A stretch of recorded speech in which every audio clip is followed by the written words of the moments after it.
Good morning students. Today we will talk about the chapter motion. 8th chapter आपका physics का first है chapter motion. Motion क्या होता है? When an object continuously changes its position with respect to a fixed point. एक point से अपनी position को चेंज करना. यहाँ से जैसे मैं यहाँ तक गई हूँ, that is called the motion. तो मोशन हमारा क्या होता है? When object does not change the position, तो उसको मोशन कहते हैं.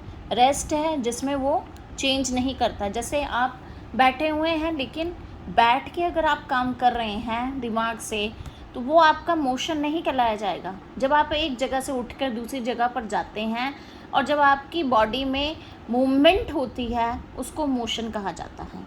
What is the difference between the distance and the displacement? It is defined distance, actual length travel by an object. यहाँ से यहाँ पर गया बंदा, यहाँ से ऐसे घूम घूम के गया है, तो ये एक्चुअल डिस्टेंस है उसका, पर्सन का. और ये स्केलर क्वांटिटी है, इसको नापा जा सकता है. स्केलर में माप सकते हैं हम लोग, अंदाज़ा नहीं लगा रहे. वेक्टर होता है अंदाज़ा लगाना. स्केलर में स्केल्स में मापा जा सकता है कितने किलोमीटर तक हम चले हैं. और ऑलवेज जो ग्रेटर है या इक्वल टू द डिस्प्लेसमेंट, और in it never be zero नहीं होता है. डिस्प्लेसमेंट होता है शॉर्टेस्ट डिस्टेंस ट्रैवल. हम सीधी कर रहे हैं बात, वो घूम घूम के गया, यहाँ हम सीधा जो लेंगे shortest distance, that is the final object. It is a vector quantity. Less or equal to the distance. Less भी हो सकता है, इक्वल भी. इट मे बी ज़ीरो भी होता है.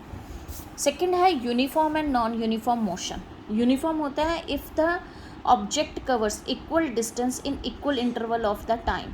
10 मिनट में 10 किलोमीटर, फिर 10 मिनट में 10 किलोमीटर, फिर 10 मिनट में 10 kilometre, that is the uniform motion. Non uniform motion है कि कभी आप स्पीड उसकी बढ़ा देते हैं, कभी उसकी कम कर देते हैं.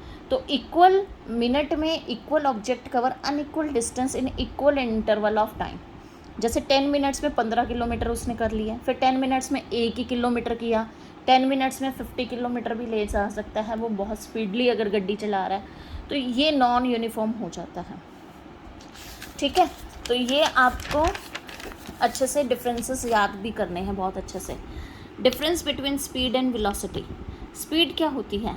It is defined as the distance covered by an object per unit time. Speed is equal to distance upon divided by time.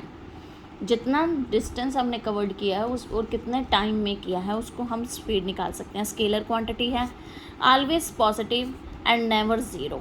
Average speed निकालने के लिए डिस्टेंस अपॉन में टाइम किया जाता है. वेलोसिटी क्या होती है? The defined as the displacement per unit time, कि कितना डिस्प्लेसमेंट हुआ है पर यूनिट टाइम में. तो velocity is equal to displacement upon में टाइम.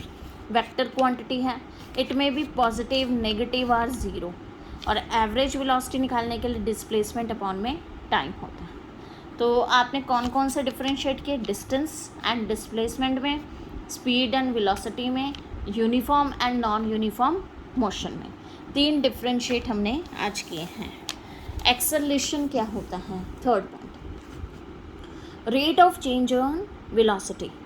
जो आपकी चेंज हुआ रेट वेलोसिटी में, उसको एक्सेलरेशन कहते हैं.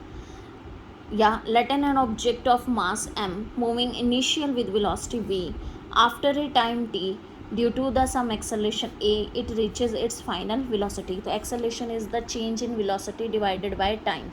तो v minus u, v final velocity है, u initial velocity है, divided by time t. तो acceleration हमारा क्या आएगा? फॉर एग्जांपल मैं ले लेती हूँ, v 80 है, u 20 है, तो t कितना है? 5. तो a क्या हुआ? v minus you about divided by t. तो 80 माइनस 20 डिवाइडेड बाय 5, तो कितना निकलेगा बेटा?